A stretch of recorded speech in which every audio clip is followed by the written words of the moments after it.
There we are. Welcome, y'all, to MacArthur Park, which is melting in the dark as always. Super melting because it's hot as fuck.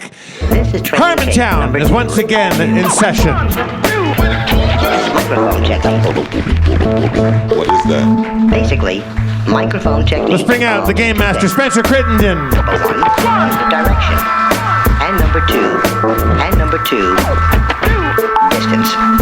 I'm going to call the comptroller audible and bring out Brandon Johnson. Brandon to the stage. Oh, shit. You may learn something. Just had to stop by. Always announce or talk. Had to stop by. What's up with these shoes, these shiny brown... What do you got? Brogues? What are 2 these? to 8 inches away. Walking that basket weave for y'all. You got the cap toe basket weave. So hot in the summertime, my feet need to breathe. Natural voice volume. Let's bring out the mayor of Harmontown, Dan Harmon. Yeah. When I refer to natural voice volume, I refer to your normal speaking voice. Hip to the hop, yo!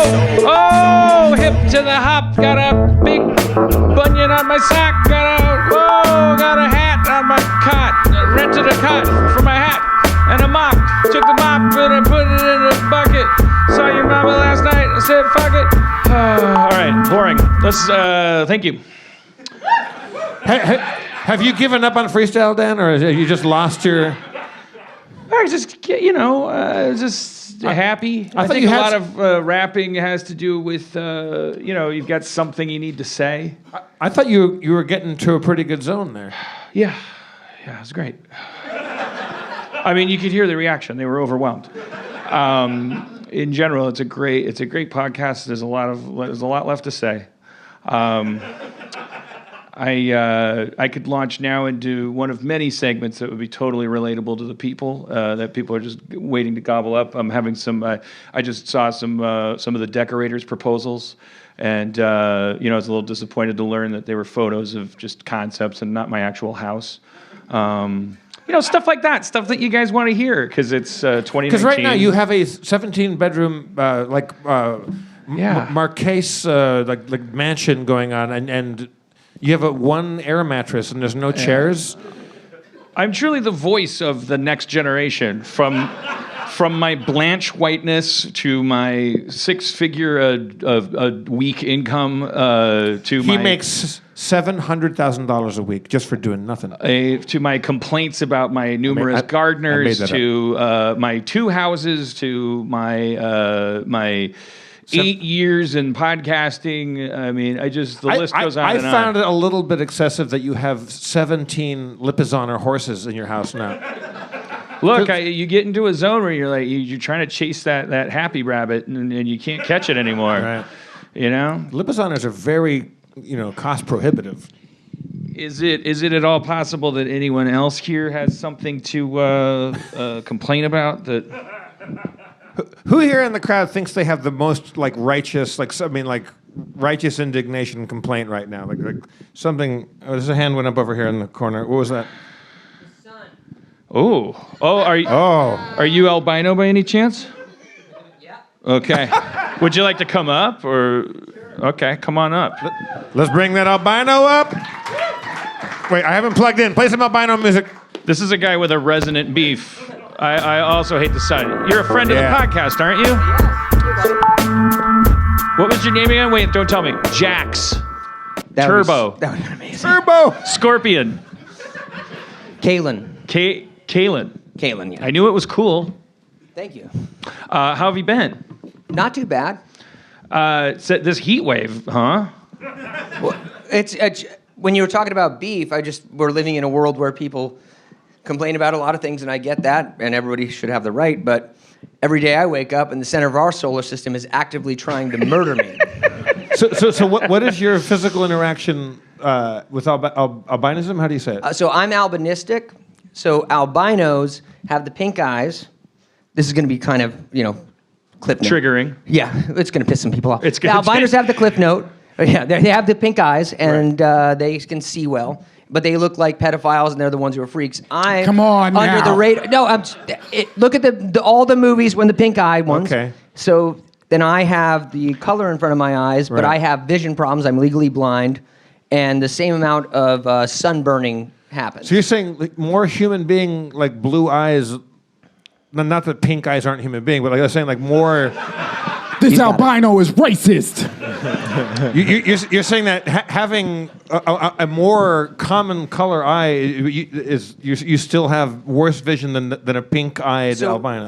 Albinos, the albinos have 20/20 vision generally. They don't Wow. have any problems. They just have pink eyes. Albinistic people have vision problems and they don't have the pink eyes. So they're two different things. But when everybody says, "Hey, you albino," I'm like, "Yep." Yeah, Because I don't want to like deal with the the explanation. Now, Is your tongue abnormally red by albinistic things? Nope, or did I you just had a red vine. You had a lollipop. There you are. Yeah, I just had a red Because you vine. have a very shockingly red tongue Yeah, right so I'm now. glad it's filming because I just had a red vine. I was like, I'm not going to go up. I'm in the corner. Well, that tracks with because we have our friend Victor Varnado, who's been our friend for ages. Like it occurs to me now that you're talking about this that he has. God, the language is a fucking minefield because I want to say regular It's fine. eyes, but non-pink eyes. Yeah. And I don't think I've ever actually talked to a person with the pink eyes, but it's interesting. So that's so weird to learn that they have 20/20 vision. And Yeah, you, they can drive. So are you legally blind or Legally blind, yeah. and you're wearing contacts or Can't because I have astigmatism, so my eyes do this. So what- it was what a is your chore. what is your field of vision right now? Do you have a blurry like kind of field of vision? Or? So what happens for me is like Brandon and I know each other, and so like he wears great suits. So he's come to a couple of shows, and as long as I know what color his suit is, it's great. Otherwise, I'll walk by him and he'll think I'm racist. Right. But it's just I don't recognize him. I It's don't. that you walk by and you go, "Get out of my way, nigger." I'm just doing a character at my show. No. out of my way, brown eyes. Right. Wait. What do you mean? If you have to, Details you are- have to know in advance what color suit he's wearing? So for me, like to kind of deal with the world, when you see the sign that says like Ash Avenue, you got your A, you got your S and H. What I see I is can spell. I see a green. Thank you. I see a green triangle and like two little like green squares. Like I make the shapes out before I see them. Okay. Because I can see color differentiation really well, but not anything else. So you're not allowed to have a driver's license. Oh no. So what is? I don't know how deep you've dug into the science of it, but the interesting thing to me is that we're talking about pigmentation here, and so isn't it that the albino folk, the reason their eyes are pink, I assume, has something to do with an extension of this whole problem, which is like pigmentation. Pigmentation. So yeah. if your eyes are pigmented, quote unquote, adequately, Yeah. why is it that the eyes are less functional? So my brother and sister are both freakishly also albinistic, which is pretty much impossible. And they would know better than me because they studied it. So that's not a recessive or dominant trait in parents? No, it is. But the fact that it happened to all three of us is a freak of nature. According medical, to Gregor yeah. Mendel, The it should be doctor was happening like, to like one of you. Yeah. If you have 4 kids. Like he learned that with the peas. It should have happened once and not again. My mom and dad have a recessive gene. My dad is Italian. My mom is Irish. She's redhead. My dad's a swarthy Italian. This is not supposed to happen. My brother's older. It happened 3 times. But they know a lot about the eye The thing. milkman is albino. I'm sure this joke gets told every fucking family reunion. And I'm sorry, but You know what? That's weird. My family has no sense of humor, I guess, because I thought they did, but that makes more sense that one albino was just banging my mom 3 times. But a lot of to cut you off, you have your hair is fantastic. Like you have like what a lot of people would pay a lot of money for is just this like beautiful like silvery. I cut 16 inches off Targaryen. last time I was here. 16 inches? Yep. When Did you I was donate here it to last- like charity? Or something? Absolutely not. I was so poor I had to sell it to the movies. Shit. To the movies. I had to, yeah. Like to a, like. I would like to think, and I can't prove it, that the Targaryen chick is wearing my hair. Oh damn. Let's just plant that seed. You think Daenerys is wearing your hair? I hope so. do you have I'm any pretty sure that idea- it went to Hulk Hogan. Do you have any idea Or about any of the Eagles? why it is mythically because I when I see an albinistic person with albinistic features, I can't avoid thinking about the word angel, which I'm sure is like problematic to the albinistic community. Our friend Victor's been cast as an angel many times. It's what is it? What do you have any idea about that? Like the origin of like why we portray angels as like white haired and. Well, in the Bible, like in Revelation, when Jesus comes back the first time in the very beginning, he talks about his hair, like dressed in white, his feet like burnished bronze, his whole like. Clothed in white thing. So I guess when albinos were born, that's why, they're also getting cannibalized in Africa because they think they're magic as well. So because there's. Well, that's no way to treat magic. I know. Well, no. If you eat an albino thigh bone, you can raise the dead. Is what they're thinking there. So I mean. Well, that is true. Yeah, but I mean, is there a part of it the is right? Like Right. it's absolutely true. Oh yeah. Wait, just the thigh bone, or No. Just that's an example. okay. They take trophies from albino people because there's actually more albinism in African genes than in white. You genes. mean There's more- after they die of natural causes? Nope. Okay. Because I would eat the part of the albino that magically created more albinos. If I die, I'm going to do an organ donor thing that says you can have whatever you want for you. I appreciate your work. So, are there parts? I'm sorry, this is morbid, but are there other? Like, is it just raising the dead? Are there any other like? There's all sorts of things. These people are doing like cocaine and weird African like gunpowder drugs and making children soldiers. I'm not sure what they're doing there all around, but like they think that they get power from eating albinos. All right. If you're listening in Africa, we're sorry. I think I'm going to help one day. I don't want to overstep my comptroller powers, but I think there's only one way to prove this theory. You want the pinky? No. I want that thigh bone. Oh, son of a bitch. Why does this man insult me? Did you happen to hear the episode recently where we had a kind of a shockingly adept, self-effacingly neophyte dermatological scientist up here? And he counseled me on my Polish skin tags that are out of control, and I got to go get them like removed and stuff. But I don't know. I was curious about that. Like, do albinistic folk? I make them sound like Irish fairies. You just say albinos for I'm trying to be quickness. PC, and I'm just don't worry making about everyone it. sound like a fairy. No, this is a safe folk, space. Do they do? What's the relationship between like? You seem pretty young, so you probably wouldn't know. But like do you get fucking shit growing off you like I do? I have little sunspots and stuff like that and I don't go in the sun very often, but yeah. You were saying that the reason that you have a right to complain is that you have a hate relationship with the sun. If there's a crack in the window, I wake up every day and go, fuck! Like there's There's a line of sunburn on my face. Oh, so you just burn even? Yeah, I can burn about 20 minutes. Really? And it's incredibly dangerous, right? Because I mean, it's like not a good. cancer ray. It's like Yeah. if it's. I mean, do you know numbers on that? Like you hear horror stories of like, if I spent an hour and a half in the sun with nothing on, like I could, it would be lethal. Or? I'm so good at avoiding it. I'm lucky enough to have a career where I can kind of make my own hours, and I know enough about North Hollywood and Hollywood shade to run into the right corners. I don't, and also I'm hoping that if it's a Highlander thing. Like every albino or albinistic person that dies, I get stronger. Oh, okay. So I don't want to educate anyone on this. I don't. Because each of them has a pocket of darkness, shadow power. Yeah. So when they crack desperately open and trying there's to this get- dark energy goes into you, and Does it it- counteracts the sun. Does that split between all the albino people, or do you just get all of the death's worth of value? I'm thinking that because of my because I have a pretty strong vehicle, I could probably help. And since I'm not, I'm thinking that negative energy is pulling a little more my way. All right, But you I got know a for stronger fact that- gravity. yeah. When you run into Kaylin, when you run into like a full on, there's a delineation between albino and albinistic. Mm-hmm. When you meet somebody, I imagine you have that's like with the pink eye thing, and you meet them. Is there any kind of like tension between that? Like, is there like? Like, have you seen the movie Warriors? Like a rival gang? Yeah.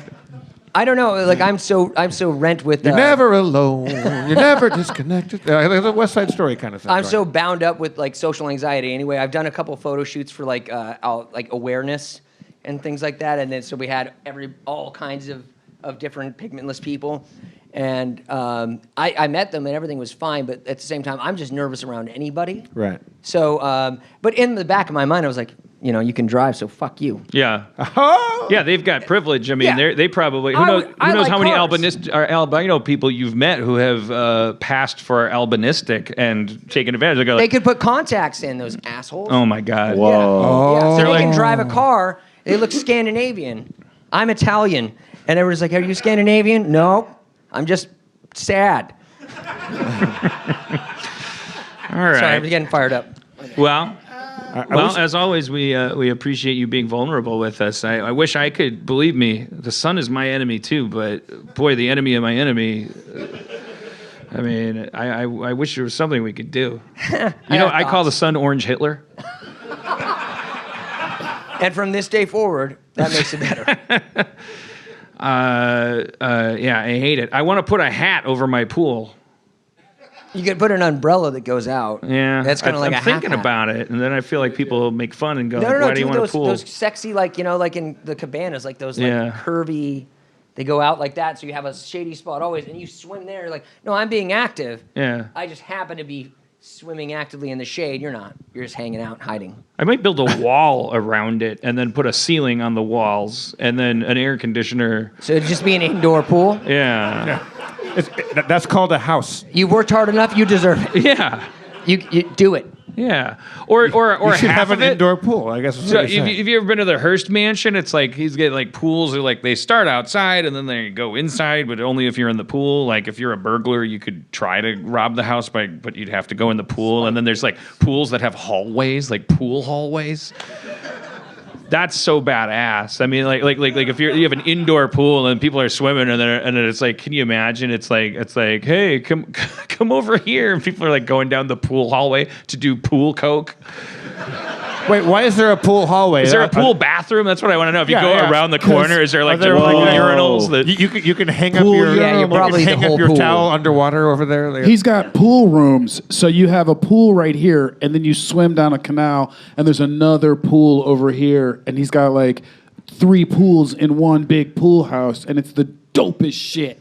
that's when That's the should be only a time I pool got hall. excited about his There should be dumbass an house. underwater pool. The pool thing. Yeah. The pool urinals are cool, but the pool sit-down toilets are kind of like a work in progress. It's putting too much power in the hands of the consumer, in my I mean, opinion. Usually it works, but then if you have diarrhea, it's just still you're working that out. If every single one of your guests is not totally trustworthy, like and capable, it's a disaster. You need a pool guard who watches what the people eat before they go in the pool. Yeah. Shrimp ceviche, if you have 2 plates of that, you should not be in the pool. The pool dietitian. Yeah, like somebody who's just there ready. Yeah. It's like vacuum. It's not going to work.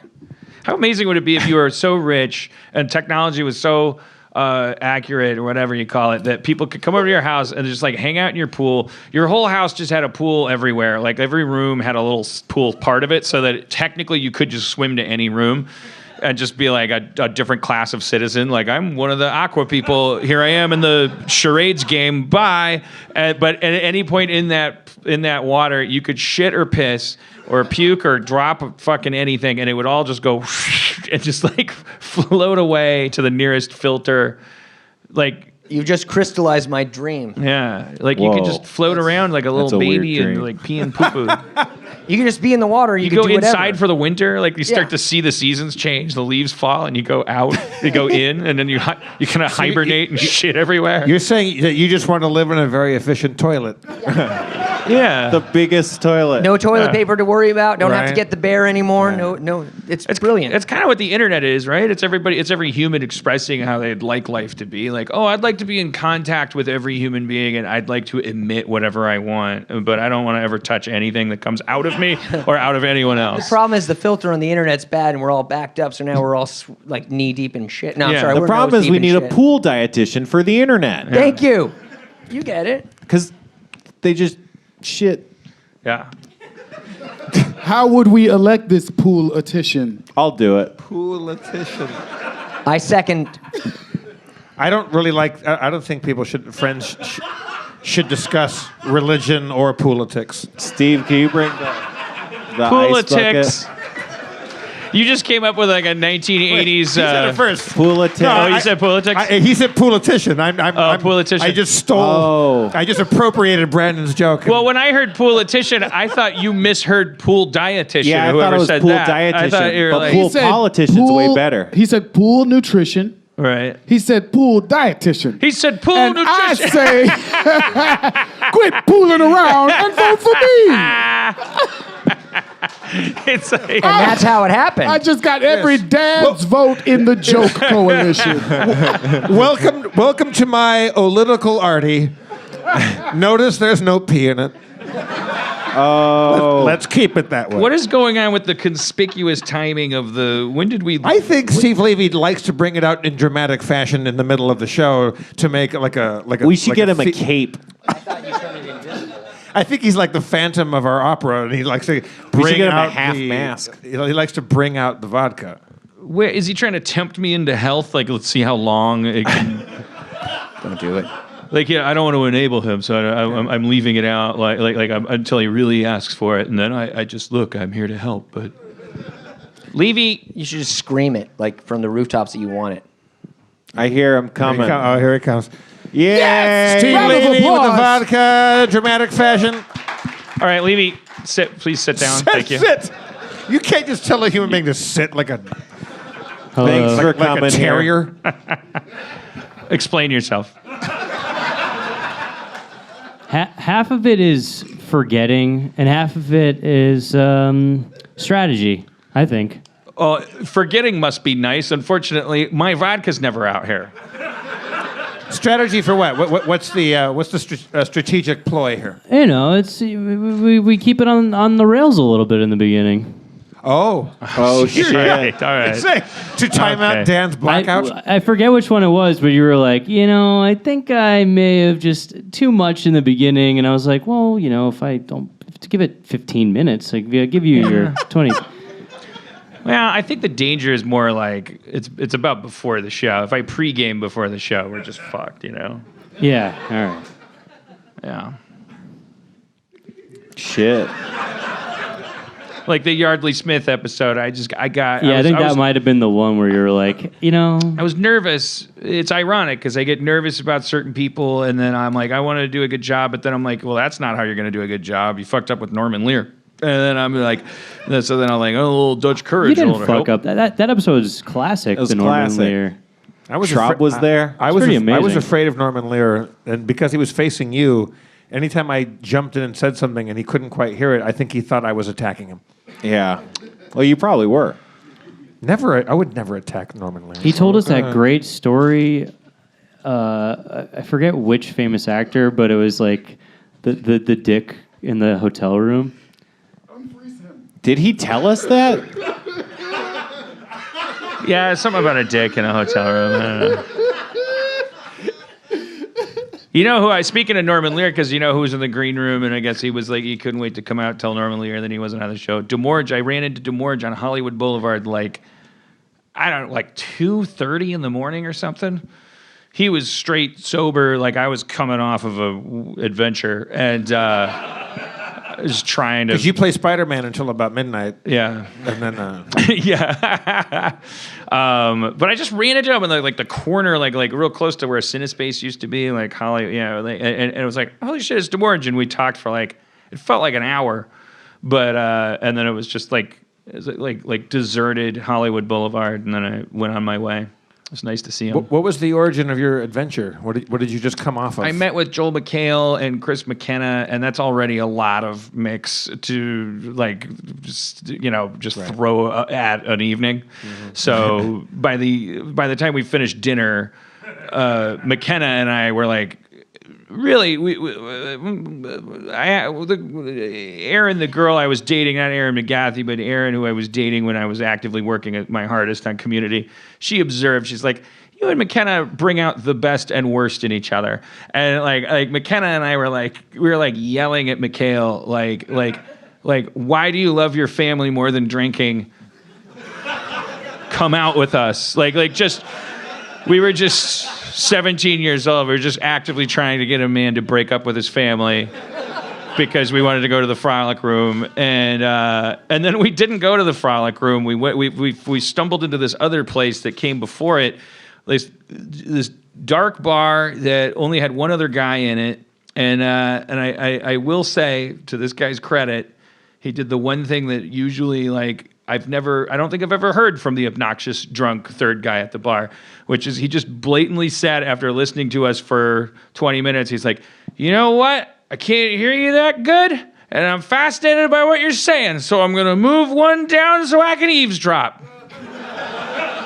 That's quite a compliment. And I was like, all right, well, can't fault that. We're in a public place. If we wanted privacy, we'd leave. And it was like, well, what do you do? I'm a data scientist. Ooh. Yeah, I'm a flavor chef. Like, it's rare when your job title belies the fakeness of it. It's like, I'm a water surfer. Okay. Oh, one of those. You wanted to make it sound a little more realistic, but you blew it. Data scientist. I asked him 5 questions. He's like, why is that so funny? I'm like, because literally all science is data science. All of it. Does that mean he's one of those people that like just data input, like he takes He ain't shit. He's drunk. He's trying to live a secret life of Walter Mitty. It's like he just wanted to make up a job. The answer was whatever it was. I don't know. I don't know. He did something that had to do with it was like data. It was data, but it wasn't science. He goes and tries different flavors of Kellogg's Corn Flakes and sees if they're good. That's data science. It actually had to do with he was basically it was almost like data anti-science, if you want to know the truth, because it had to do with stuff about housing loans. Like banks hire him to make numbers fucking dance in favor of the status quo. What'd you say? He's like a book cooker. Well, it's more like, it's kind of like, you watch the documentaries about the guys that were behind climate change denial or tobacco, when politics meets science. He's like a think tanker. Yeah, he's kind of a guy that you call, he's a data spinner. Right. Ain't no science about it. It's very much not science, what he does. He's a cherry picker. And he actually was getting drunk. I truly, to his credit, I think he was getting drunk because he's ashamed of it. When he actually got to the bottom of it and was explaining what he did. Not like you that was trying to talk out. I'm getting drunk because I love what I do. Family. Yeah, it's true. I get drunk because I love myself. I'm like, yay! Who wants to overhear me? And then you just meet people that are like, I'd like to bite my own wrists open. That's why I'm drinking. I'm like, all right, tell me about yourself. I won't remember.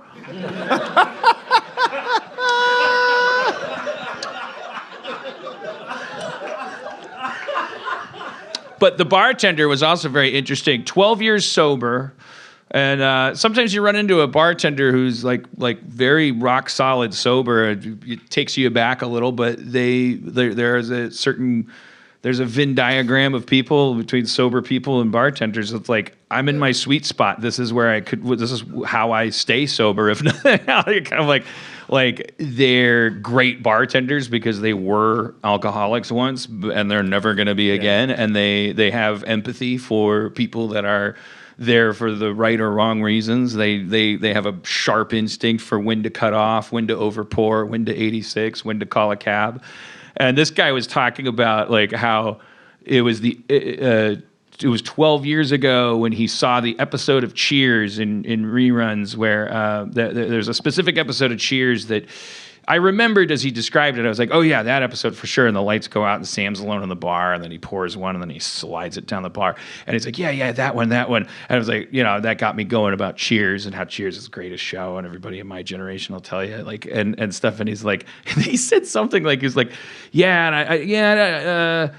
I think it was that was before Norm died. And I was like, Norm died? How many episodes of Cheers have you seen? He's like, I don't know, 1 or 2. What? It's like, wait, Cheers changed your life and you never watched another episode? How do you know the third episode you watch of Cheers wouldn't wouldn't make you a millionaire. Like you watch one episode and it magically transforms your fucking life, and you're just like, fuck it, I'll watch Farscape now. Did Norm die? Norm didn't. No, he never died. And anyone that ever cared, I mean, it was He meant coach. He meant coach. No, he did. Well, okay, if he did mean that, then he's still. It's just funny. He wasn't a Cheers fan. He just saw that episode and it changed his life. That's what's funny. He didn't then watch 200 episodes of Cheers. He just was like, "What a fun episode," or whatever the fuck that was. We just got militant about Cheers for a second about Coach. I've told the story before on the show about being at a bar with George Wendt, right? Probably, like... yeah, well, long story short, Sudeikis is his nephew, George Wendt's nephew. We went out to... Which is why, like Nicolas Cage, he changed his name. He didn't want that Wendt status. Wait, what? What's going on? Yeah. No, we went to see a band at the Troubadour, which is a square or rectangular-shaped bar. George Wendt was high, because he and Jason Sudeikis liked to smoke a little weed. And Norm sat at the exact spot where Norm would sit at Cheers, on the corner of the left side of the bar. And people were losing their fucking minds. Because everybody else is high, too. And like, I just moved here from Cincinnati. And fucking Norm is right there, having a beer, and the same stool that he would occupy. And he was like signing people's tits. It was awesome. I was like, did you sit on this chair on purpose? And did that person ask for their tits to be signed? It was a different time. It was a simpler time. Different time. They wanted an autograph. They didn't have a napkin. Cut to a weepy Ratzenberger over in the corner. Weepy Ratzenberger. Levy, how's your relationship going? It's going well. Well, you got a new squeeze? Yeah. I got a new squeeze. All right. Yeah. Congratulations. So here's Thank something that concerns me. I know where this is going. Cody asked to see a photo of her, and you said you didn't have one. What? We hadn't taken pictures of each other. Also, she's not like a fan of being photographed. Well, that's. Does she live by Niagara Falls? Yeah. We. Yeah. We want to respect her, obviously. Yeah. But we also want to question her existence. How do we do this? How do we walk this tightrope? How do we authenticate the fact that you actually have a girlfriend? Well, since that conversation, I actually took a photo of her. She begrudgingly... Cody watched this. You're yelling at her. Sit up straight.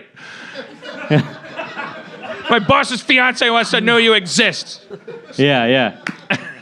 She was not thrilled to be taking the pictures, but yeah, I took a couple of pictures. All right. Well, That's good. Does she live in town? Is she local? Yeah, she's local. Oh yeah. And how long has this been going on? 4 months. Are you happy? You feeling good? Yeah. she wasn't at Comic-Con, was she? No. Okay. Yeah. All right. I was with you every step of the way through. I know, Comic-Con. because you were making out with that one girl, and I was just kidding. Shirley. Let's call her Shirley. Let's call her Shirley. Shirley, yeah, she could have like a code name, I guess. Shirley. She could have been at Comic-Con and you wouldn't have known because she'd be dressed up in some sort of Harmon fan. Like, yeah, she could have been like a Mr. She would have been a Rick or she could have been a Meeseeks. Meeseeks. Yeah. Yeah. She could have looked like anything. Dan wouldn't recognize it. He doesn't know what she looks like. Yeah. No, that's okay. You might have seen my girlfriend at Comic-Con. She was dressed like Harley Quinn. Oh. Shit. Less Harley Quinns this year. Yeah, Are you celebrating or demanding? Just trying to offer up a subject. Did you see the Harley Quinn trailer? No. The Harley Quinn show. There's a Harley Quinn animated show, and she's like, "Shit, fuck that, Batman. Shit, oh shit, fuck. What the fuck's going on? Shit." That's not your mom's Harley Quinn. It's weird because it looks like all the other DC animated shows, but it's just like this. Here's what makes this one different. She's just like, "What the shit? What the fuck?" And the Joker's like, "Wow, wow, wow, wow. Joke me this." And she's like, "Fuck, fuck."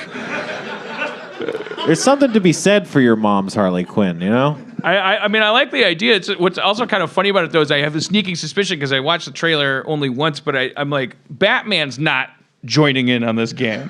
Like, so I imagine that they're like, look, Harley Quinn's kind of like Deadpool or whatever. You can like go crazy with her, and like, but she's surrounded by all these icons of the DC universe drawn in that same style, but she's the only one. So one of them's just like, oh, fiddlesticks, and she's like, fucking ain't right about that. Shit on a dick and pussy. We got a Joker. Let's fucking kill Batman. Nah, no sweat, my pet. She sounds like Harley Quinn. Yeah. Hardly Harlequin. Yeah. Harley Harlequin. I'm having a stroke and nobody's helping. Nobody is Harley Quinn. Rest in peace, Brandon Johnson. He died as he lived. Hit him in the solar plexus. Committing to poorly fleshed out bits. He's like sidearm him, Steve. Oh no! Just sleep. Go gentle into that good night. Oh shit, he was the only guy I knew up here. Spencer, have you ever cosplayed? Have you ever gone out into the cosplay universe? No, I got. This is not a cool belief these days because you're supposed to be.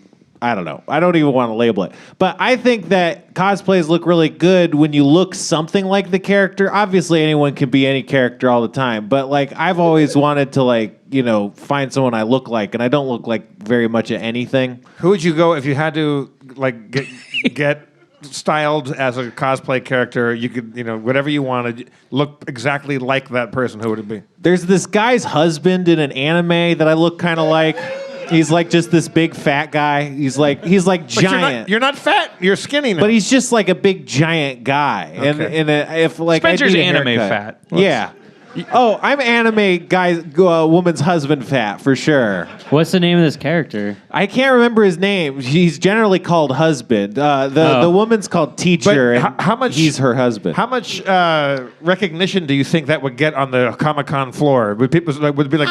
But it's very generic, the costume. So like I think they just think I was a big fat guy. Right. But if they like it's a pretty prevalent anime. If you nailed it to perfection, do you think someone would go, "Oh fuck, you're the husband from the thing"? I hope so. Yeah. I would like to see you gain a little of your weight back, shave your beard, cut your hair, and be the plump guy from the original Lion Voltron, and Right. and I Levy could see can be like the kid that like the glasses one or whatever. Yeah, the green one with the glasses. I like that. You know, these days you could go as Fat Thor. It's great. Not you, like me. It's like Right anyone on. could be Fat Thor now. It's a great cosplay for people who want to look like their characters. You're Thor. Yeah. I can barely fit down. It's one of my favorite jokes. Oh, okay. I got it. I got there. Okay. Harley Quinn. Hardly quit. He's back. Oh, Grandpa. Oh, Grandpa. survived. Just die. Put sugar in my coffee. We're gonna make Harley Quinn work. Hardly. Dan, cosplay goal? Like really knock it out of the park. You could walk down the main drag of the Comic-Con and people would freak the fuck out and take photos with you. Or you could just be like a real deep track that only a couple people like were hip to. Well, I can't go as Zizek, but like the what's his name? Don't know what that is. Yeah, He's just, a philosopher guy. He's just a guy that looks so much like me that people they'd be like, "Well, you wear a white T-shirt and it's got a stain on it, and like it's the stains on a different spot." You Google him. You told a great story. The night we were walking from the boat back to the hotel, you're telling you reminded Adam Devine how you first met them. Oh yeah, I've told that story out here at least twice. Yeah, how the Workaholics guys got not really me, but another guy. Yeah. The fast forward version is there was a guy that was at this party and he kept asking me questions about New Zealand, and I was like, I kept going like, no, I don't know, I'm not sure, and then it culminated with me going, I've never been to New Zealand, so I don't know. He's like, okay, real funny, you've been to New Zealand, and I'm like, no, I haven't, and he got this look on his face that just melted into humiliation and rage and like all kinds of things, and then he thrust his finger over to where the Workaholics guys were all standing and giggling and said, "Those guys told me you were Peter Jackson."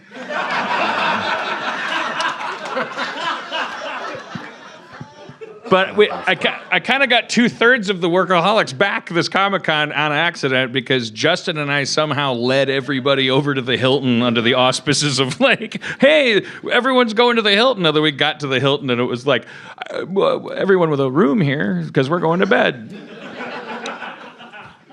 I didn't mean to get him back, and it certainly wasn't as artful. Did you get on another boat with the Game of Thrones people? Like No Game of Thrones people this year. Farscape, right? Was it Farscape? Yeah, we talked about this last week, I believe. I was too busy. Let's do it again. I was being a water jug and not being on stage last week. That was fun. You remember when you put the hat on it? Oh yeah, that. God damn, Jeff. Let's grow up. What? I just. I'm a delicate artist, and I think that episode that people that don't subscribe to, it'll be lost to time. But if you saw what I did with just found objects, Brandon, how's it going in the Rick and Morty Raiders room? In your opinion? Every Jeff's day coming to kill is, Dan. Oh, Wait, come on. That is hilarious. Jeff's came Holding to that thing kill is Dan. so I'm sad cold. for you. Is hilarious. How is Rick and Morty? Sorry. Every day is amazing. Every day is amazing. It's a great group. I'm It proud is, of that group. It doesn't demoralize anybody that I'm like Beetle Bailey on my own army. I'm like, I come in and go, do we really have to stop talking about goofy shit and work now? I mean, I don't think you're never gonna meet Mr. A&W. You know, that motherfucker does not. Oh, now he's drinking out of the bottle. Oh God. We have to have an intervention for Jeff. He's a focus addict. He can't get enough focus. I think these are high concept bits. He's gonna die of focus inhalation. Every plant got to get watered. His species of plant is only viable upstage. Yeah. Where everyone has to turn their head and go, all right, why is the audience reacting differently? I was literally moving great. a centimeter a second to try to steal some, and then the whole plan, it took me like 20 minutes, and then it was gone. Is there any correlation between albinism, albinisticness, and alcohol tolerance? Well, I don't know. All I know is that some people say they're functioning alcoholics. I'd like to say that I'm a thriving alcoholic. It's not a Very goddamn bottle of positive water. about it, but, It's a bottle of Club That's Soda. High sad. concept shit. I agree. And who knows what'll be the next escalation? If God wanted me to drink water, he wouldn't have made my body 80% of it. You see, You're your This is own what I'm mixer. talking You're like your about. own shaker. All you have to do is do a couple butterflies, and you're mixing your own beverage. Jeff put the drink on a armoire. How did you provoke him, Dan? You provoked him. What do you call this instrument? He put it on the A wardrobe? chifferobe. A chifferobe. Yes. A Davenport. It's a yes. Let's stop doing the podcast. No. Come on, Hardly Yep. Quinn? Come on. Poolitics was amazing, so amazing that it didn't even, it was like, Hit the high water mark. yeah, I made it from, I was like, oh, poor Brandon. The sound system was like reverbing. Someone said pool dietitian and he's repeating it wrong. And you're like, you're bringing us up to a new level. Poolitics. It was good. I mean, you know, corn and cheese are my specialty. It was no Hardly Quinn. Well, you're trying to sabotage him because you're jealous. Where's the, but wait, you ended put it your on bit, the but chifferobe. It's right behind you on the thing. Do you want me to what get is it? Easter? Oh, you got it. I'd go, but I'd knock everything over. So Where is that Easter? Milwaukee.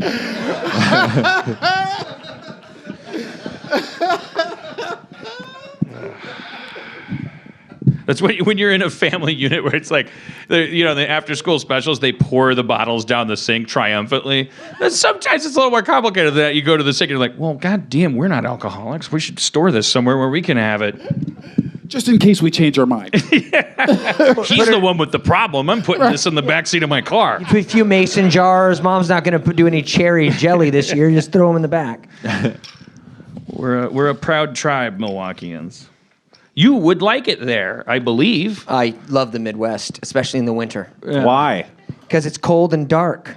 Oh, okay. I'm fine with both those things. I didn't know it was dark. Oh, yeah. I was here. I was at the NPR Radio Lab. Is they're doing this multi-part series about the history of people studying intelligence and the all the problems it's caused throughout history, and talking about the eugenics craze. That Being very soft on eugenics, I feel. I don't know if that was Spencer your was takeaway. tweeting about this recently. It Yeah. sounded really upsetting. soft on eugenics. Yeah, these past 2 episodes, they're like, there's this crazy guy talking about this cool new science. They call it eugenics. Are we talking about the same thing? You're Yeah, talking about that yeah. G series. Yeah, the last 2 episodes, they've been like really diving in depth. Oh, this guy invented it. He's a Nazi. Like they're not talking about that. Like it's the distinct links to Nazism. Like both of those episodes, like Jad was like, these are Nazis. It's Right. like an aside, but Yeah. that's all the time they spent on it. It's like no, that's the whole. That all it is these are Nazis. You say that once, It made then me. you I move don't past it. certainly don't want to be the devil's advocate in this conversation, but Yeah, But do I- it. Do it. because it's literally the devil I'm advocating Do it. for. Sure. But I got the I got the impression that that they might have been being more cautious than they needed to be of Godwin's law kind of thing, like where they're like, if we say Nazi Hitler shit every single time we evoke eugenics, like we're gonna miss an opportunity to provoke thought about the root of this shit. But the root of it's Nazis. Well, but the part of their point is that the root of it isn't. And I hate to put this fucking arrow in the worst people in the world's quiver, but eugenics was a craze in America, Right. They swept through us, like right around the and then the Nazis Reconstruction. picked it up, and then the Holocaust happened. That- that's a very important dot to connect for America. Or is it so hot button that people stop listening and that might otherwise actually think about, well, what All is the those problem Nazis with that eugenics? listen to Radio Lab. No, I really made me uncomfortable because it's like you can have a bit more context. Like very interesting stuff they're discussing, but like at the end of the recent one, they're like, some countries might say it's fine to do eugenic birthing standards, and if you don't like that, doesn't that make you the real racist? And then like he literally said that. What? Whoa. Okay, I didn't hear that one. He's like, you're imperialist racist in that context, or something like that. Yeah, It's really interesting stuff. Don't get me wrong. Well, yeah, I will.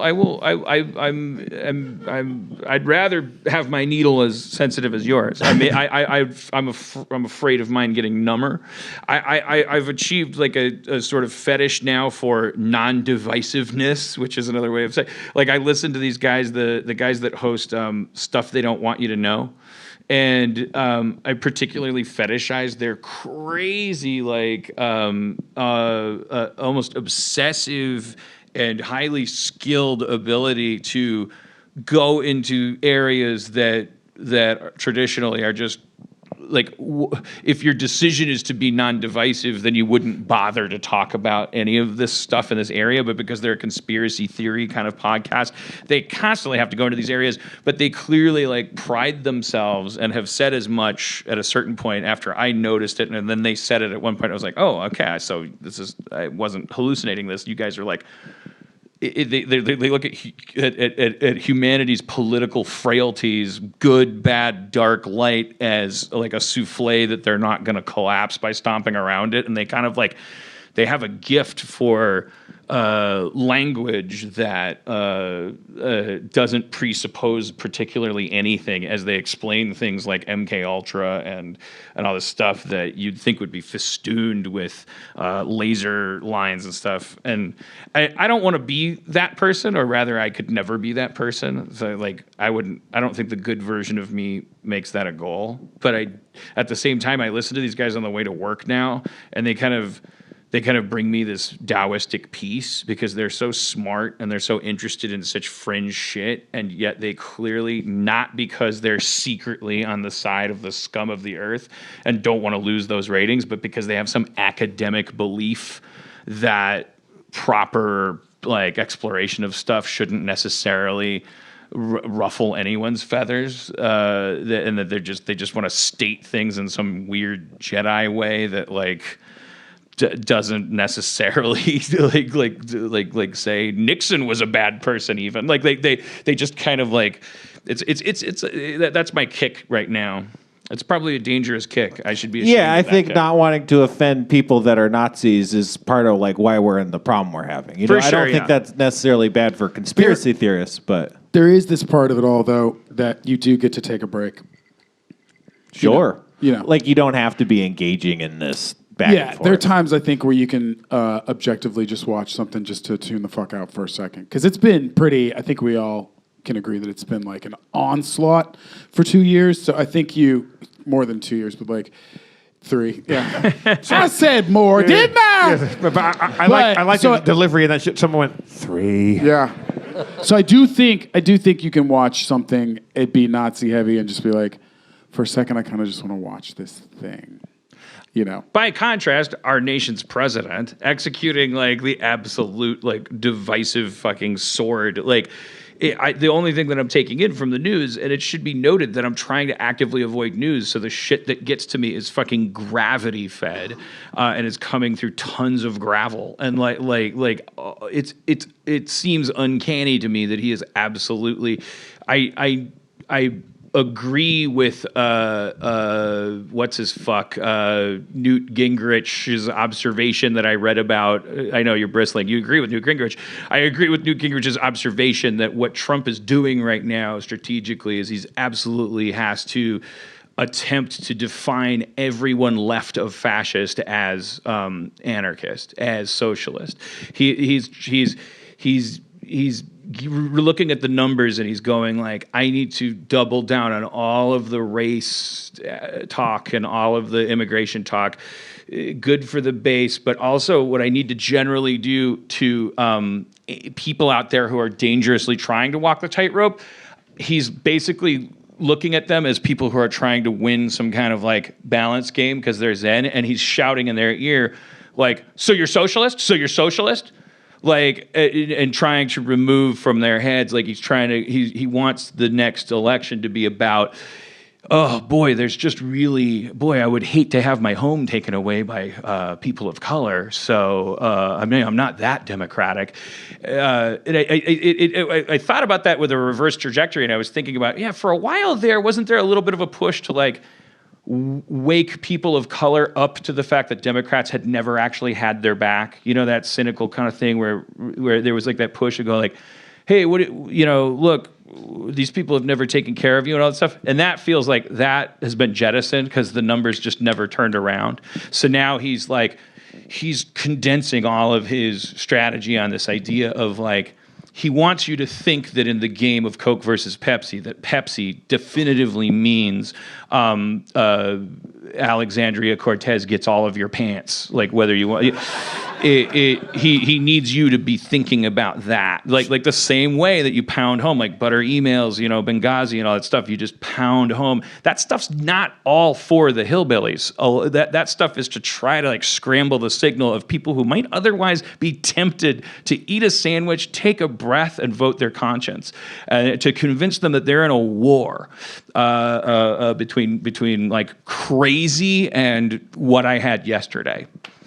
Yeah, I do. I totally agree with Spencer in that people should like be vigilant, but I also am getting to the point where I understand that people probably are suffering some fatigue. But that's why I understand what you're saying. It's like not the time to be like fetishizing centrism. Well, I just think it's like really important context in a world where there are white nationalists who are pointing to what they call science to justify their race science, and it's like it's an impressive analog that's what we did for Manifest Destiny. That's how we justified the westward expansion and the Trail of Tears that followed, and then like Nazis literally looked at that and they're like, well, we're more white than you, so you must be onto something. And like it is this very trackable thing that started in America. It's back in America. It arguably never left America. And they're just leaving that out in a perfect context to bring that up, because a big part of their unit is it is problematic what these IQ generalities are doing. And they do a great job of expressing like the people, like for instance, the black people can't get their IQ tested in the public school system because of this court case,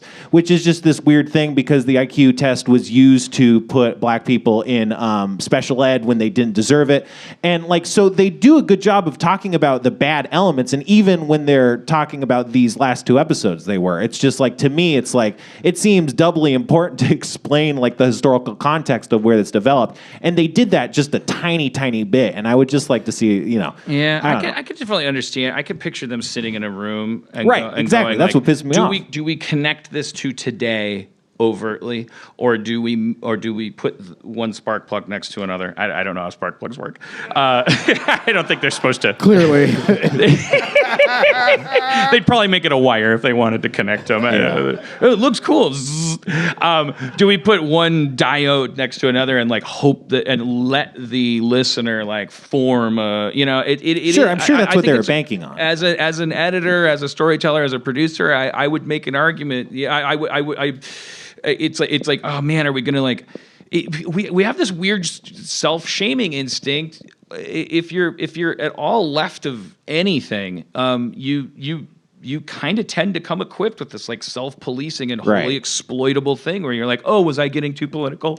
Oh, did I accidentally like soapbox? Did I like the other side doesn't have that self-policing instinct, but they should continue to not have it. That's what makes them the other side, and we should continue to have it. I don't know, man. It's like you research like the back in my day when I was a kid, and it was like when I wasn't participating in any of this shit, but there was this whole push of like they used essentially the same trick on an atomic level, which was like accusing the left of controlling the media, accusing the media of having a liberal bias. And people who go into journalism are, number one, typically probably in their personal lives, probably big fans of freedom of speech, probably big fans of approaching things practically, probably big fans of like society. But generally, as much as they would deny it and not want it to be a thing, it's probably true that if you major in journalism in college, there's an increased chance of your personal politics being liberal. However, there's also an increased chance of you having a fucking huge power to like put that aside, probably too much so. And it was exploited throughout our history. The right has that strategy. They drill down on it. They know that they can accuse the left of being unfair, and the left will hear the word unfair and just freeze like a rabbit. And then they'll just do whatever they want, like while everyone's frozen, because it's like you just call time out in the game of Duck, Duck, Goose, and then you just say you're a goose. I don't know. That's not that. All right, politics corner's over. But yeah, I don't know what to talk about so next. Levy, you got any anal warts? Doesn't Joel I McHale... don't have anal warts. Sorry, Spencer, what do you... Let's talk about anal warts. No, doesn't Joel McHale own a steakhouse? I was going to ask that when you were he talking does to Joel in downtown. McHale. I think with the Russo brothers. With the Russo brothers, yeah. What's the deal with that? You should eat at a steakhouse. Look, the Russo brothers are clearly sending me a message received. I'm sorry that I wasn't more respectful. I should have taken some of the notes in the edit bay. They tease the shit out of all those Comic-Con fans with that Troy and Abed clip, huh? That really, when I saw that people were like community movie, and when I saw the actual clip, I was like, that's not what that portends. You're just believing what you want to be there. It was good clickbait. And then I was right. But I'm always right because I'm a genius and no one can make me not smart. But I used to have to say it when it was like, what about the It's a double Community negative. movie? Thank you for. I would be like, oh, Justin Lin will get the Community movie made because he's got this huge deal and he's like the Fast Furious guy. I mean, now it's like, Whoa. that's good. The Russo brothers being bored and successful is the greatest thing that can happen for a potential community is movie. there any theme to the? Is his name on it? Is he like Mike Ditka in Chicago, where he has? Yeah, like, Joel I McHale's don't even Sweet know. Steak. No, it's I don't know. They have a classy name you for know, that establishment. what's supposed to be very good there is the soup. I am absolutely. Damn. I am no That's a foodie thing, at all, but That shit was dope. I did the place that I ate at with McKenna and McHale. It was goddamn amazing. It's Hollywood and Vine over there. A little hard to find on GPS. It's across the street from the Pantages. It's called APL. Is that? I think that's right. Oh APL. yeah, what'd you get? Thick cut bacon. Sorry, Rob Schraub. But I mean, it's a steak place. Yeah. But it's like super like, if you want to judge she foodie culture, great place to walk into, take a photo, and like put on your blog and go, look at this fucking shit. But if you want to have delicious food and or take a date and impress the hell out of them, it is a fantastic place. It's like so over the top. Like the steak knives look like throwing knives. They're made of one piece of metal. Yeah. And I was like, I thought I was just Is there like, an integral handle or a through tang? I've been watching a lot of Forged Forged Fire. in Fire. Yeah. this blade Will kill. will kill. I still haven't God, watched Doug that show. Marcaida. Every time I see him go, it will kill. I the best feeling in the world. I giggle and I kind of pee my pants a tiny bit. And then if I'm going through an airport and you see Kiehl's, like the store, like that has lotions and whatnot, I have to take a picture of it and send it to people and go, this store will kill. So I was Yes. taking a picture. If you haven't watched Forged in Fire, it's like Chopped, but Chopped took their name. Because if Forged in Fire hadn't come after Chopped. There's a lot more chopping in Forged in Fire. Absolutely. Yeah. And the contestants are nicer and help each other. They do, and everyone likes each other. They all look after each other. Good sportsmanship. Forged in Fire is just the fucking greatest. And they have to best. make a sword later on, and it doesn't mean anything. It's great. It doesn't. You talk mean about checking out and not wanting to watch politics and not wanting to turn on the news. Yep. Just Forged in Fire. Just watching people just hammer metal and go, this is all I want. I have Asperger's. I want to make a sword. And then to buffer that urge, I recommend 35 milligrams of Hoarders. See, Hoarders gives me anxiety because Yeah. that's I know Man, y'all better cry to Shark Tank like I do. Shark Tank. I cry to Shark Tank. I am not going to lie because you bring your child on. People bring their whole families on to Shark Tank and be like, before I pitch you this thing that takes tops off of cans, I have battled leg cancer for 14 months. And then fucking this was the invention that they came up with when they were in the hospital. They just offering they just asking for 20 grand? Pass. Oh. Pass. Ah! Ah! Pass. But yeah, look, we could talk about reality TV for the rest of the night. I just got to tell you about these steak knives. Oh, Yeah. Believe me, all I want to know is more about these And the steak last knives, thing I want to because do, I'm going to be I'm Doug just telling you, Marcaida I've and never find out eaten if in it a will restaurant cut. where the steak knives, they're non-serrated but so sharp that they're steak knives. And I took a picture of them. Were they etched or the Damascus? What you got?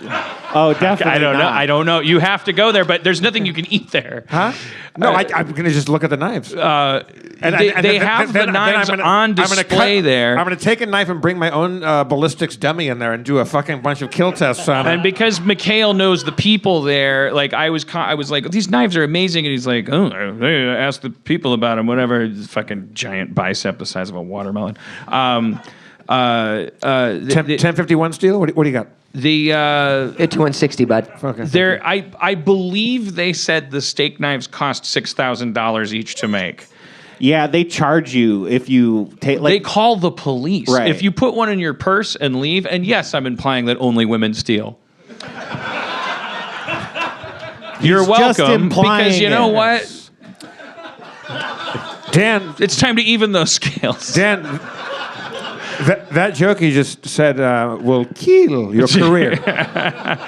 But they, so like people are very tempted. I was tempted. I was like, I want these fucking knives. I wanted to ask them about it because I wanted to order them on Amazon or whatever. Foolish me. These fuckers are custom made by a dwarf in the volcanic planet of Hephaestia. And I think they said they're $6,000 each, which makes sense because they were like, they're like, so it's like, do you have problems with people? I get the numbers mixed up because they might have also said there's only 600 of them in existence. Yeah. Right. And that they're worth something else. But sometimes people steal them and they simply call the police and they get the knife back because it's grand larceny. I think they sell them. Like if you really want them, I think they'll sell them to you at like full price. And then they'll only have 599 of them? Well, yeah. Wait, you're acting like you know what? That's what I read in like they had like press and stuff. You and read that's about the places they eat? I'm a big food lover guy. You are. Yeah. This guy started doing a food Instagram. And then I stopped because I got shamed that I gained weight back. But stop posting about it. Once the house is furnished and ready, like I want to start throwing knives again. I'm going to be a knife thrower again. Damn. I was big into knife throwing. Why don't you? You got the money, you got the space for it for sure. Let's build a backyard forge and let's get on fucking forged and fire. You want to forge weapons? Yes. In the backyard? I watch forge. I'm pretty sure if you give me a fucking coal forge, I'll fucking lay it down right now. I don't know, man. You got to keep that heat up, bud. You got to keep the heat right. You got to keep it even. You got to watch that quench because it'll warp on you.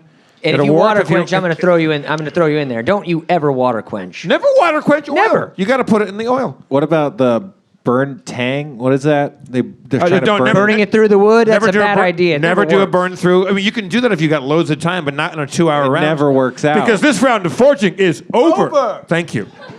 Damn. And the guy's name is Will Willis, and I love him, and I want to fucking hug everybody on that show. Can I tell you about the episode of Hoarders we watched the other night on the recommendation of a Hoarders addict who, for 10 seasons, it's like they texted somebody and they gave us the top 4 Hulu recommendations. Like number 1 was like this, so much poop and pee being stored.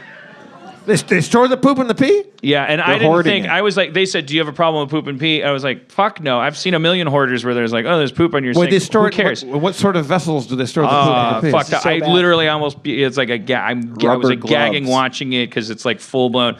But it's like they hoard the poop.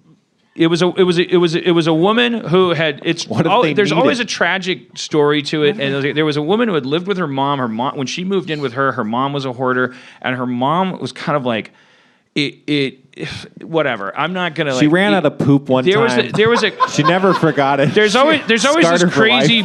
There's always this crazy make or break moment in Hoarders. Where the person is, it's make or break. Like they're either willing to like.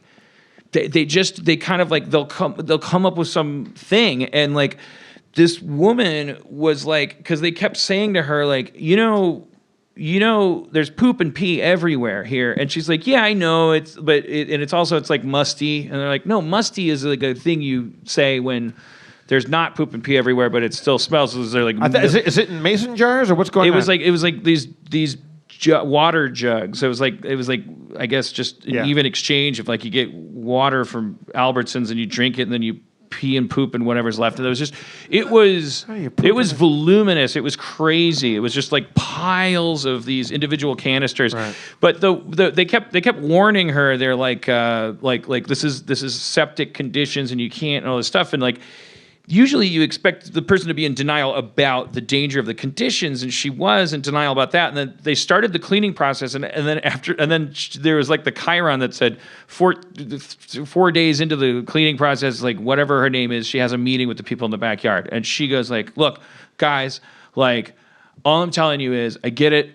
You're cleaning out the whole house. Everything's gonna go." And I'm just telling you, like, you keep throwing away all this food that I have because you're telling me, like, it probably has poop in it. And I'm just telling you, I'm like, I need to eat something from that house. She eats the poop? And they were like saying to her, like, what are you saying? That you're like a junkie and that you need one final blaze of glory before the intervention. Like you want to eat potentially contaminated. And she was just sort of like saying, yeah, that's what it is. I want to eat food that might have shit in it. Like it was almost heroic. Like that's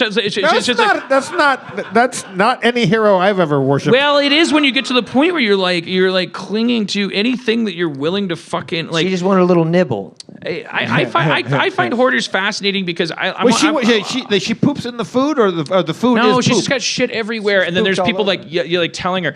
It seems like the latter seasons of Hoarders, what they've done now is they didn't want to lose viewers who tune in for the bullying, which I don't like. I don't like watching people come into a Hoarder's place and go like, "Holy shit!" It's like, what the fuck job did you sign up for, you asshole? Like I like that. I like the people that are like clinically trained and like they come in the door, they go, "Okay, all right. So what's going on with the mouse skeletons? You know, like valuable to you? Yeah. No, I got to keep those. Otherwise, you never know. Like, and it's like these people are obviously in need of help, and if you want to help them, I kind of fetishize that.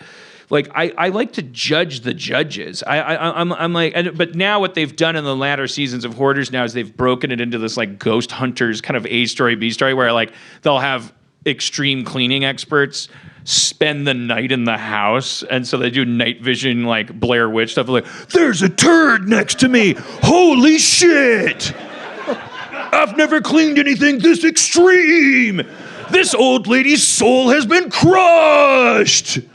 But they're like cutting back and forth between that and the people that I like. It's like I'm inspired by the idea that, you know, like I have relations to that breed of dysfunction. Like but for the grace of God, you know, have a place that you can see the floor in, and I've been in places where it's like, I'm endlessly fascinated by the ways that you can be in pain and crazy, and the different definitions between total compulsion that you can pull out of, and how you pull those people out of it and stuff. And I and for me personally, as a guy who was teased a lot for hygiene and stuff like that, I find it tremendously. I like going to that well, and I've really never met anybody that wanted to watch Hoarders as much as I do, so I just never get to see it that much.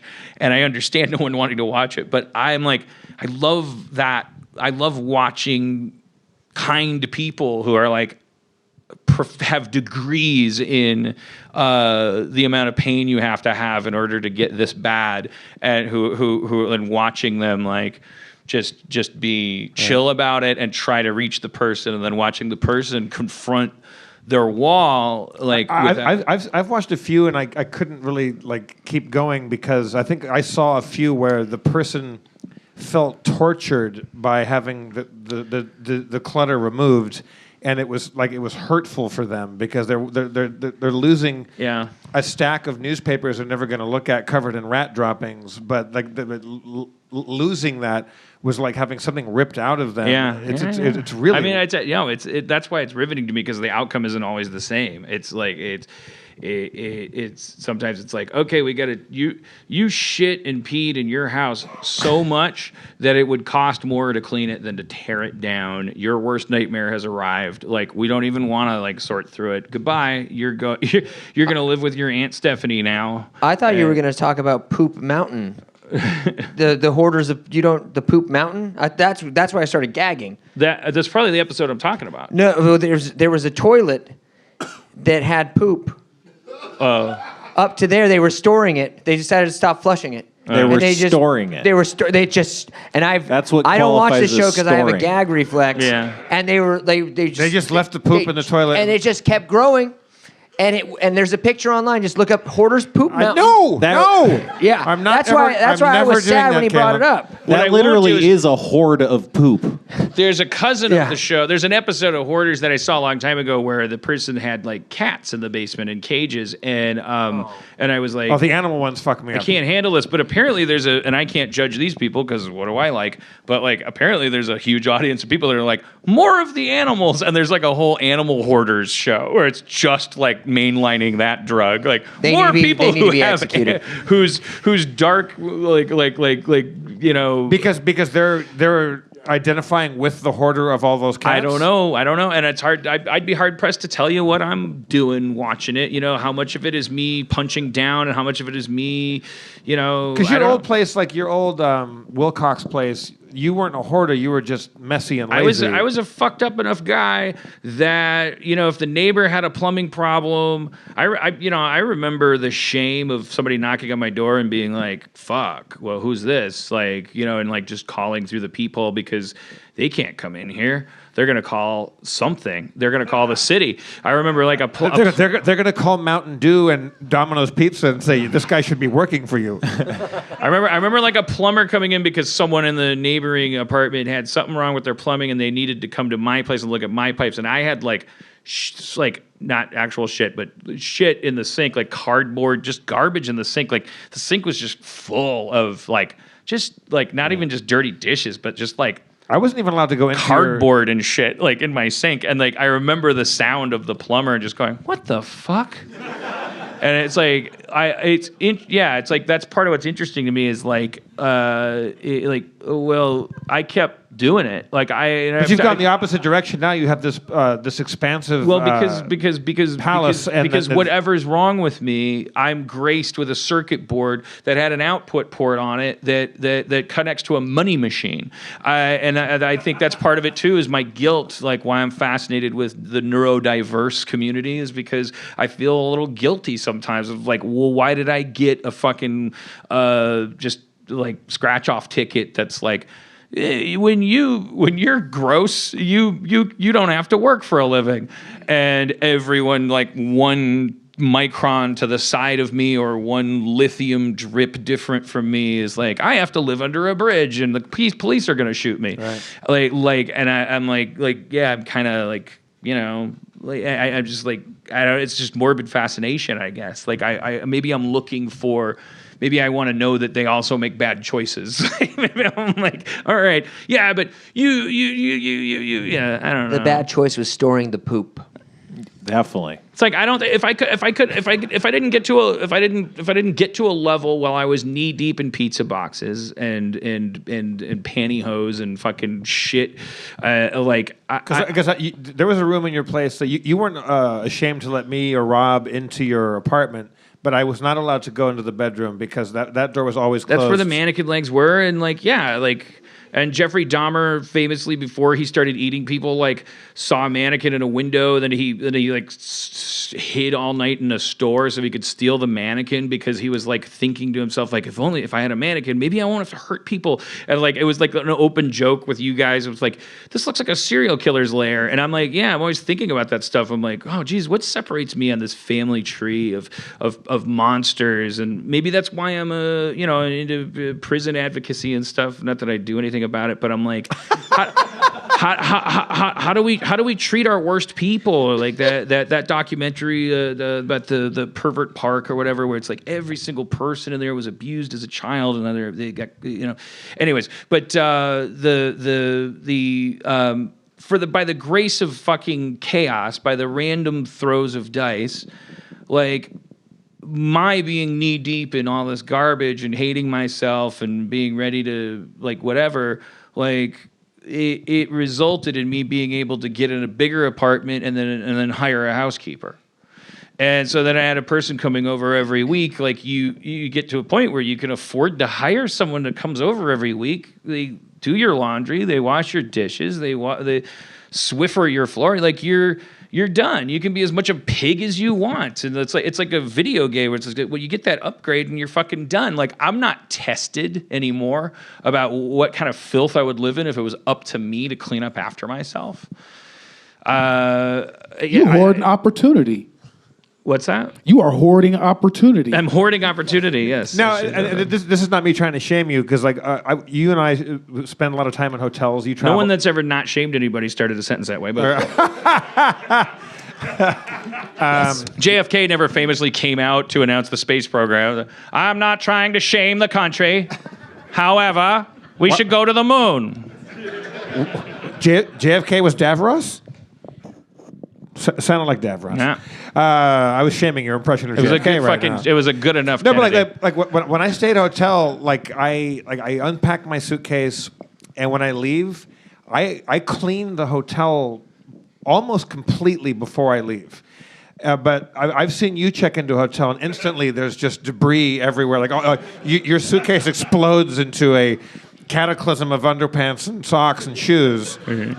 And I don't know if you're going back to when me and McGathy were together, or if that's because I am solo like that. But me and McGathy were like the key master and gatekeeper of. We would just somehow we both were like this party favor.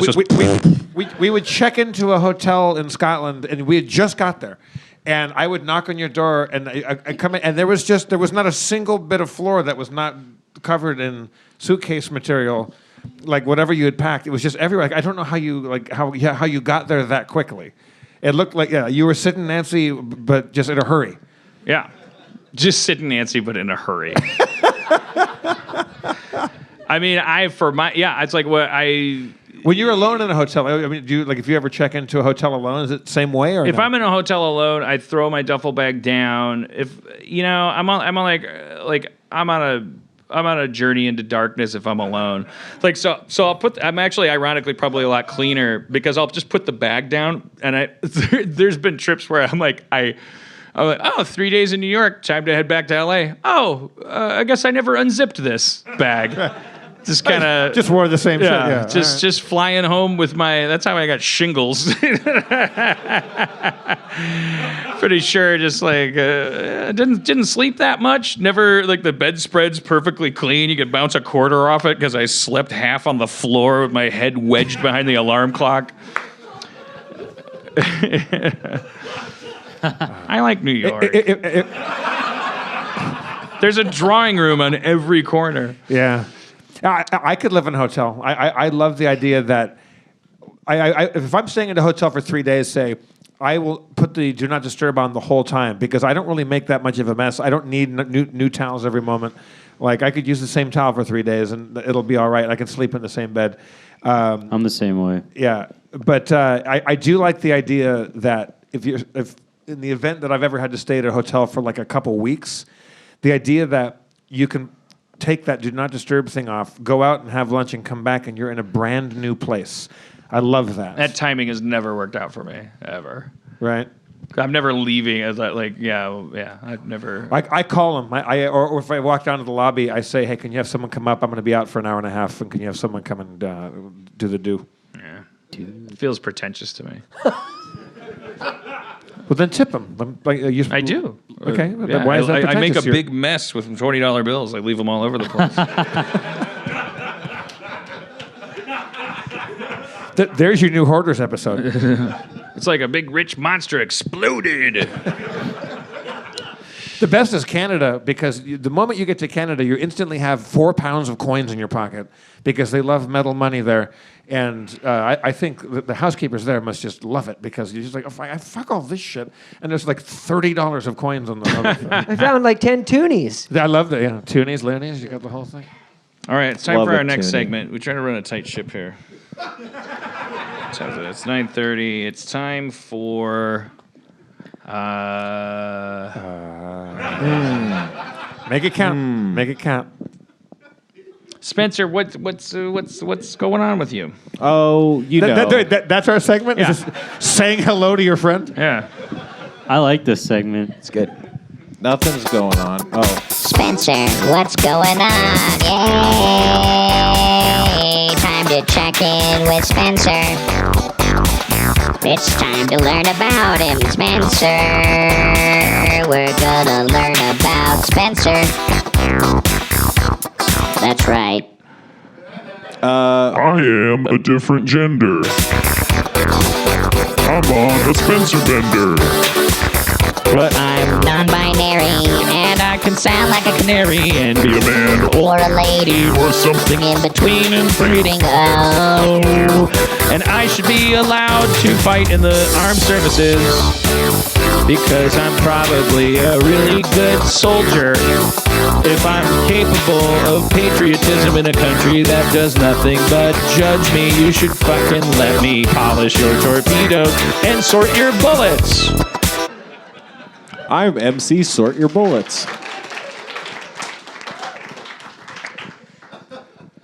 What's up? Hey guys. I don't know. Nothing. That was a great segment. Let's give it up for Checking In with Spencer, everybody. Checking In with Spencer. Checking in with Spencer is a cornucopia. Everybody wants to fuck a porcuponia.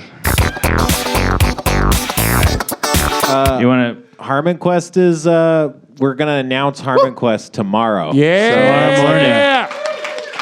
That's a bit of insider info that's coming. That's going live We're tomorrow. going to announce that it's going to be released eventually. Right. Okay. I think that'll be the announcement. I don't even know. They told me. I can't fucking remember. Yeah, I think it's 9 a.m. Pacific tomorrow. It's a really You know good what that season. time is? Eastern. 12. Yeah, no, it's a great season. I've seen the animatics, not even all of them, but it's like amazing. Like just the team. You know, it's just a testament to when you get that rare opportunity to keep a team on board, and the same people have to do the same thing again, and they get to improve in their own ways. Like, and it's just streamlined and amazing. Yeah. When I bumped into, like, when I go to Starburns and I bumped into, like, Dominic or some of the animators and whatever, that they're all just, like, they have a giant smile on their face, which it doesn't seem like they're going into the coal mines to go do a hard job. They're really happy about it. That's what makes me feel good, is it genuinely does seem like people are excited about the show, they like the show, and they like working on it. Like, I've never really made a show outside of Harmon Quest, so I don't know if that's normal or not normal, but it definitely feels, cool. It's extraordinary. My fiance, although she was she had a show before, but she was working with a partner, so she just finished wrapping her 10-episode thing for Quibi, and it was remarkable going to the wrap party. And I've seen the same thing with your leadership, that people are just so grateful to have clarity and vision at the top. And Cody will sometimes say to me, like, well, you've done this more than me. What do you think? And I'll go, no, we're not. All I've done more than you is what you've done, but so differently that we're not. I don't have more experience than you anymore. Like I've watched Cody confront certain situations politically, creatively, where it's like you're in post and then somebody's like, they've got notes and someone else has got notes, and the way that people handle things and stuff. And like, my only experience is in this sort of like, I don't know, this kind of thing where I'm like, yeah, I got to nip that in the bud. I'm going to have to tell Ralph that he's not allowed to be in the edit bay anymore. This is this very like cut and dry, like, not to be too hyperbolic, but this almost mafioso kind of thing where it's like, we're at war and this is an army. The war is with lack of entertainment, and we're an army and I'm the general. And it's not. I've come to learn all too late that is not the right way to get things done. There's way more like being a hub of a wheel where you actually are dealing with more shit, not less shit. You're not MacArthur at the top, like someone can be turned into dust for questioning where you park your tank. It's like you're in the middle of it getting paid the most, and so there's a bunch of people like worrying about shit, and you radiate outward calm and leadership and stuff like that. And I've seen Cody do it and seen you do it, and seen the difference in how the production goes, and it translates into dollars and cents being saved. And you should be very proud of yourself. You're a great showrunner. Thank you. It's a real skill. It's not a. It's something that just you're just good at it. I was very lucky. David, our line producer, is very good, and also we have Dominic, who Jeff mentioned. He's like this big time guy from Simpsons and King of the Hill and stuff. So we had a lot of great people. I went out and was doing came over to Starburns for a meeting or something like that, or doing some other podcast thing, and some of your. I won't say employees, but some of your your crew and like animators and directors and whatnot, they looked over and they're like, "Hey, like it's the guy from the TV." And they're like I forget her name. I forget one of the animators. She's like, or maybe she's an editor, but she's like Rosie. I won't remember. I'm sorry, but I'm bad with names. But she was like, she looked like she couldn't have been happier to be on the job on that thing. So that has to be a trickle down thing from the top of people liking to show up for work and being proud of what they're creating. Yeah, it's really cool. This season, who do we got? We got Matt Gorley, we got Kate McCucci, we got Tawny Newsome, we got Reggie Watts, we got Joel Kim Booster, we got Jared Logan, we got Darcy Carden, we got Jess McKenna, we got Carl Tart, and we got Tom Kenny. And they all really nail it. Jess McKenna's episode, was she the one that did like the legal thing? Yeah, it was like a legal Yeah, theme. I mean, without doing a spoiler, I don't know how much I can spoil, but there was a thing that I think was accidental that there happened to be a legal, like a courtroom scene, and I don't think that was by design, right? That she... No, we wanted to get Matt Gorley because he obviously did a great skeleton lawyer on Harmontown. Right. But he couldn't make it for that episode, so we got Jess McKenna, who is in a she debate apparently club. went to law school, and it was one of the most... She didn't go to law school. She was like a mock courtroom champ in high school. Yeah, it was devastating improv. I was like, what the fuck? Like, how did you... It was a tour de force. It really was. Like, I just saw her recently, and like that was outstanding. She's great. Her podcast is great. Holy shit. Yeah, it's a goodie. And then Tom Kenny, of course, is just he's his own. Yeah, it's machine. Great. He's I don't know. It really feels like it escalates like towards the end, and he's screaming in the end of the episode, and it's like, man, what a great way to finish off the season. Have you seen his band, Tom Kenny and the High Seas? No. Is anybody? Yeah, it's. I think he sings like a soul singer, like he's like Otis Redding or Sam Cooke, and he has a giant band. There's 3 women backup vocalists. They're great. There's a bunch of horns. They all have captain's hats on, and he just screams for a living and never loses his voice. Like SpongeBob doing soul music is very exciting. At the end of Hollywood's life, Tom Kenny's going to be standing outside the gates as the rest of it burns down behind him, and he's going to be like, "I guess I won." Yeah. He's such an odd character on the chessboard of LA. We were having dinner and just ran into him, and him and Jill Talley, his wife, was awesome also, and just sitting next to them, it's just like he has this ability to really make you happy, and it doesn't seem like a put on. He just has childlike glee at all times. No, he's definitely one of those guys that you'd have every opportunity to second guess his glow and go well, that must come at the cost of being disingenuous somehow, or has he ever been on the show? You're so on. I don't think he's ever been on this show, has he? We should bring Tom and Jill on. And while I'm thinking of it, Levy. He takes out his phone. If you're not too Andy busy with your Kindler, vampire girlfriend who Kindler can't to come take a back. photograph.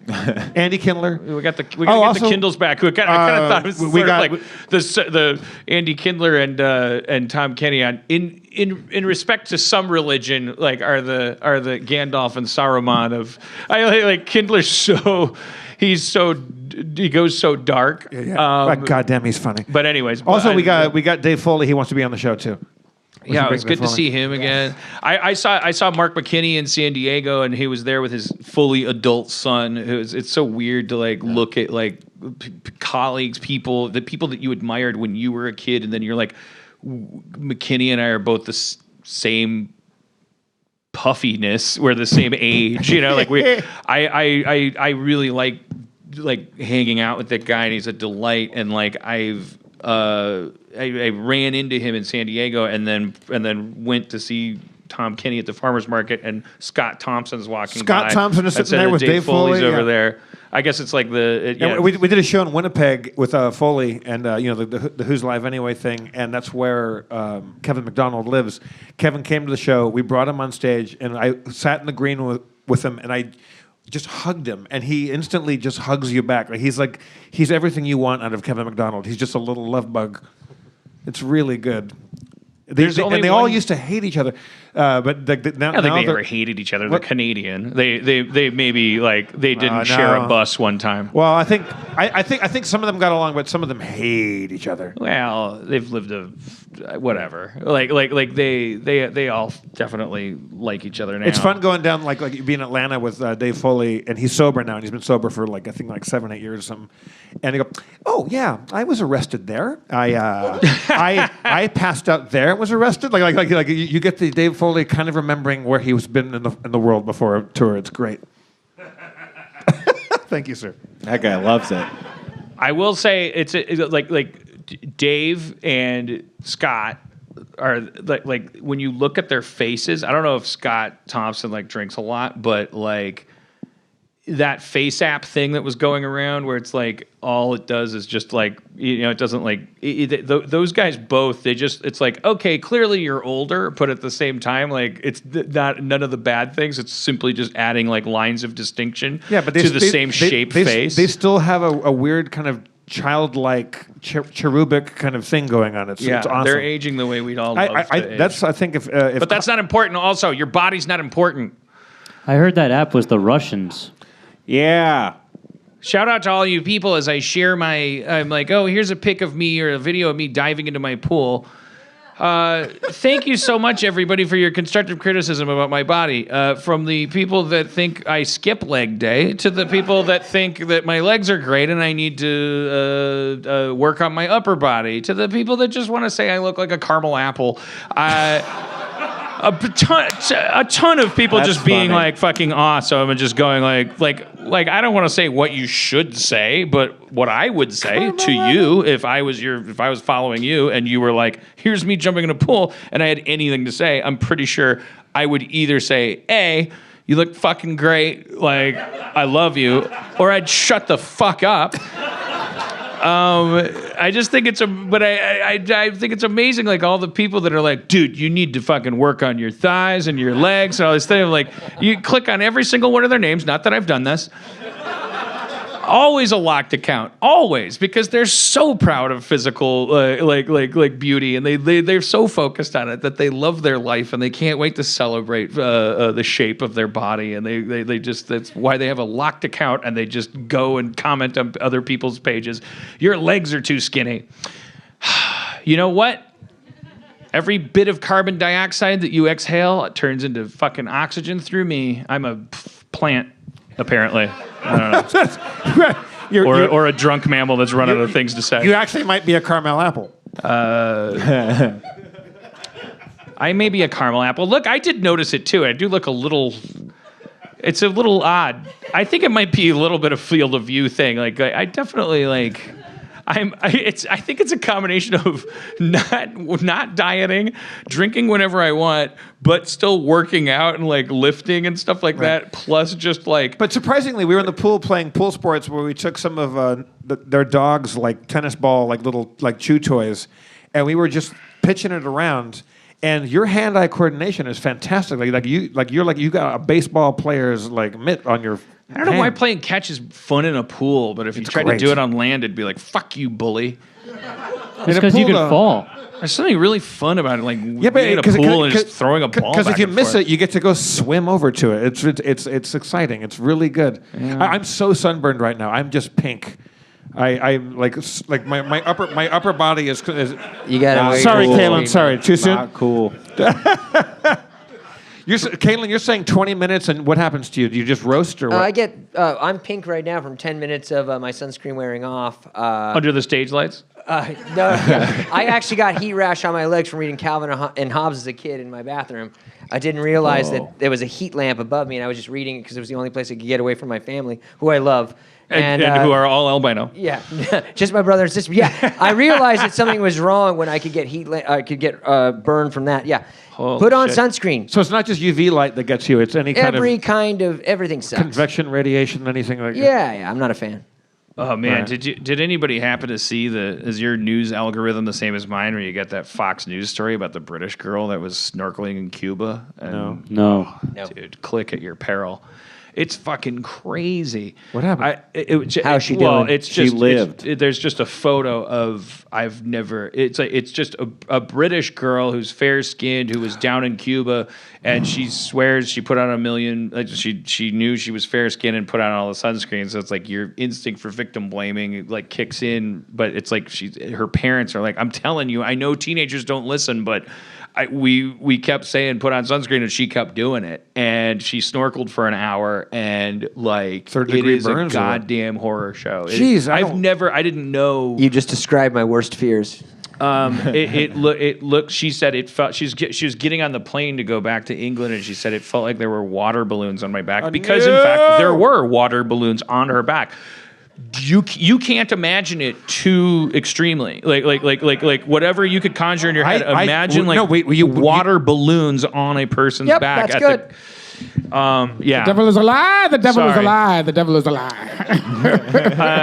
But I don't know. I don't understand because like this poor girl. I mean, bless her heart. Like she's viral because she bothered to do a Facebook post. You'd think like an adolescent girl would be inherently ashamed because something went wrong with the way she looks or whatever. But she's like the reason she's viral and it ends up on Fox News is because she was. I felt like the tone of her posts was like. She really wanted to make sure this didn't happen to anybody else. Okay. Like maybe I want to cry a little bit because she'd been through enough. Like, and she's just sort of like, actually, just really be careful because it's subtext. Because the fucking planet is warming up and like there's no ozone I want layer to anymore. follow up. I want to know how she's doing. I feel a kinship with her. She's okay. She's okay. Thank God. I mean, she may be permanently like whatever. She's not gonna be she's not grumpy. permanently anything that like she's healing okay. But she shows like. Kaylin, where did you grow up? What's your hometown? I was born here. When I was 8, I moved to Northeast Washington, right under Canada and by Idaho. So I was pretty Because happy. of the cloud cover, or Well, we grew up like it was '92 when we moved, so we had those big earthquakes, and my parents were kind of like, we grew up here and fuck it. right? Like everybody else moved up there. So pool parties, the beach was always out of the question for you. I would just bring my umbrella. I like to go outside as long as I'm not in direct. And Right. I'll do like 10 minutes with 100 proof on and lay out there and be like, yes. How for the far year. from the gorge were you? I was 4 hours from the gorge. Great shows. Oh, yeah, amazing Great place. shows at the gorge. But I loved it up there because winters were about 6 months and it was dark at 4 p.m. And everybody else was sad for some reason, which I don't understand. Right. And it was great. And it was a great place to be a goth. I can't wear velvet in L.A. There's no way because you can't. Oh, tell me about it, baby. Yeah. I wear suits. I have 17 suits that don't ever get out of the closet because it's too hot. I'm very similar. I have a closet full of them, and yes, I have to wait till I travel, and I'm like, yes. Right. If I'm going to Sweden, I can bring all my cool shit. Yeah. Kaylin always amazing suits. Amazing How do suits. you guys know each other? Did we already Suit discuss store. this? right. My wife and him go way back. She knows a bunch of people, and she's like I punched above my weight. And we came here for the first time, and Brandon comes out. He was comptrolling when you were sick with your throat. Uh-huh. And she's like, "Hi, Brandon." I'm like, "What the fuck? What? What are you doing? How do you know him?" And then I'm not jealous or anything, because if they were lovers once, I'd be fine with it. But Wow. All right. Were you? Listen, you don't have to wait, my cuck.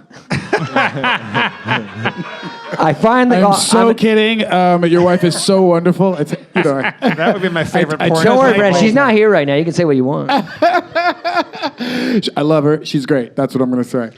We worked on a show together called Taxi Cab Confessions, and it was a nightmare. And we were in South Padre, and we were drivers. So it was a fucking... You were drivers. I feel like she... No, my wife and him, not me. Yeah, I didn't drive. Oh. Yeah. I didn't drive because I was like, fuck Well, I'm just like it's this. weird. So they hire. They're not real cab drivers. No, they're like TV personalities. At the time, they were like sort of MTV young, sort of hip, like dudes. That was the dudettes. HBO show where they just chirp about their lives. This one was like a sort of a bootleg version of that. Yeah, this was But the it one where could be they the, banged it in could the have been back. the, I think ours was for MTV, but it could have been the HBO one. I'll be honest. We tried to do a sketch, our VH1 sketch show that Channel 101 inspired. It was like taxi boat confessions or something. Were you part of that? Did you shoot? No. It was just like it was such a waste of money because the joke didn't land. But it was like it's just funny. This was like people getting into a boat to go across a lake, and then the boat's like. And there's just a person going like, yeah, I'm going across the lake to sleep with a married woman. Because you can't hear him over the motor. Like, sorry, I can't hear you. I said I'm engaged in adultery right now. And so that's part of the joke. And then the other part of the joke is it's just a lake, so you have no time to. Okay, we're here. All right, I'll take it. You need to resurrect that. That's fucking good. There was really no way to couch that sketch. I thought it was such a funny idea. Anywho. That'd be good interdimensional cable Was that fodder. acceptable TV? What was it? Yeah. Cutting room floor. Anyways, guys, wow. And then I went to. Whoa, sorry. And then I went to a bunch of Kalen's shows, and he's an amazing singer, and his band is amazing. His brother's in it. What's the band? Yeah. What's the band called? It's actually just me. Now I'm a narcissist. It was a bunch of other bands, but now it's just Kalen Chase because I got sick of talking to people. And it's really, it's fucking incredible. Okay, Like, Caitlin, so can we do a musical version of your favorite movie to close the show? Sure. Okay, what's your pick a movie? That would be Boogie Nights. Boogie Nights. Okay. Yes. All right, give us some a string of unrelated beats. This isn't gonna work, but Zach, you up there?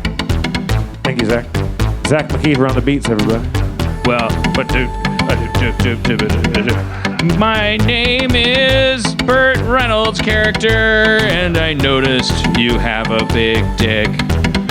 Are you not full of poopy doo-doo? Do you want me to do-do that chick with the roller skates? Yes, I do.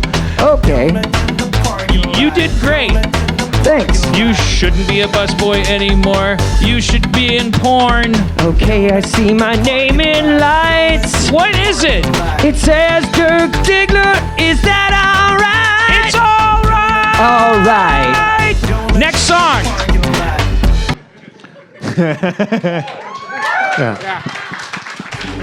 So this is Act 2, right? Yeah. This is It's like, 1980 after William H. Macy's blown his brains No, not out. after. Oh, no, we're doing it? Yeah, what are you gonna? Oh, sorry, I buried the lead. Yo, yeah. Yo. My name is Don Cheadle, and I can't find a look. I'm gonna have a runner, and it's gonna be in the book of runners. Whatever. Okay. My name is Julianne Moore. I am kind of a whore. I wish I had my kid, but I don't, so I'll do blow. Get over here, Dirk. I'm gonna show you how to twerk with your nostrils. Yes, it's sexy when it goes down your throat. How about a fuck? How about a poke? Philip Michael Thomas in the house. I'd like to talk to you in the driveway by my Camaro. Philip Michael Thomas is from Miami Vice, but Philip Stephen Harper will do. Philip Michael Thomas. He'll do. Such an idiot. Such an idiot. Such an idiot. Such an idiot. Such a fucking idiot. What a horrible way for poor Philip Seymour Hoffman. Philip yeah, Michael that's true. Thomas. All right, Philip Michael Thomas is here to talk to Philip Seymour Hoffman. It's not the heat, it's the humidity. I know. All right. Philip Seymour Hoffman, can you come out to the driveway and look at my Camaro? What's up, Donnie? It looks really cool. What are you doing with your hand? I want to kiss you. I love you. Come on, Donnie. Get back inside. Ah! You're just drunk. I just don't blow. We're an Julianne idiot. Moore. A You're an fucking idiot. A You're an fucking idiot. A You're fucking an idiot. I'm Hot a fuck fucking action. idiot. I'm a fucking idiot. Oh, Please, Miami Vice. Philip Michael Thomas. William H. Macy is the name of the game. I'm about to blow my brains out all over the frame. Yo, Go sleep on the couch, you fucking pussy. yo, happy New Year's Eve. VHS is coming around. It's gonna change the video and the sound. It's making it more duplicatable, and pornography is rateable by the consumer and not in the theater. Everything's rentable, and no one's gonna eat her for longer than 2 minutes because you can fast forward. Oh shit, oh no, Burt Reynolds is going down. No story anymore. Get in the limo. I just we gonna want to be do? an artist. I want to be an artist, and I'd have no control over my own artists. A roll of girls getting kissed. Gonna stomp on a guy's face because he was a dick. Everyone's doing drugs. Everyone is doing drugs. Everyone's doing You're drugs. an idiot. You're an idiot. Fucking You're an idiot. idiot. You're an idiot. I wish I was Jesse's girl. Firecrackers. Camera trucking. Alfred Dolly in. Molina. Oh shit! I just had an epiphany. Return threshold. Going back to my family. Gonna pull out my fake dick in the mirror. Everything's gonna be fine now. Where the fuck is Tina? Yeah. Big dick. Big dick. Big dick at the end of the movie. Boogie nights. That's it. Yeah. Boogie nights. Boogie nights. Everybody needs to have a boogie night. Boogie night. Boogie nights. Everybody needs to have a fucking boogie night. Whatever happened to the boogie days, the boogie afternoons? When you're albino, you don't want to go out then, man. I want to have a boogie brunch, a boogie breakfast, a boogie lunch. Make sure it's under the cabana, man. I don't want to wait until the sun goes down to get my boogie on. My boogie wants to go around all day like the sun in the sky. To the boogie nights. Whatever happened to the boogie Asian nights. kid throwing Gotta firecrackers around? Is he all right? The boogie nights. Probably got a scholarship to MIT. Oh, that's good news. I was worried about him. There was a silver lining. Okay. All right. Pornhub is coming. Pornhub is coming. Oh no. Pornhub is coming. Did your kid pee in my pool? Don Cheadle in a cowboy hat. Doing the final rap. Played by Brandon Johnson for no other reason. Yeah, Don Cheadle. I've been to get hi-fi in the stereo store. Walk in with a couple Bettys, maybe 2, 3, or 4. Ooh, wee, I'm a cowboy. Stereo store, set to destroy. Trying to get that loan so multiple porn stars I can employ. Nah, boy, coming up, look at me. Motherfucker, it's straight up boy history. Dick so large, it's a mystery. But not drunk, watch me make spunk. Cliffhanger! Thank you all for Almost coming. got me. Let's give it up. Almost got me. Give it up for Kalen Chase, everybody. Yeah! Steve Levy. Brandon Johnson. Spencer Crittenden. I'm Jeff Davis. Your mayor is Jan Harmon. Thank you all.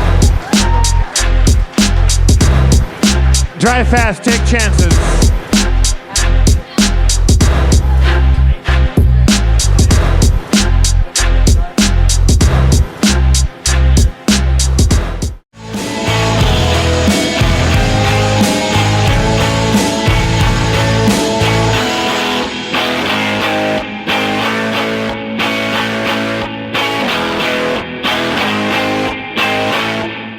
Did you get any of that? It's a good show.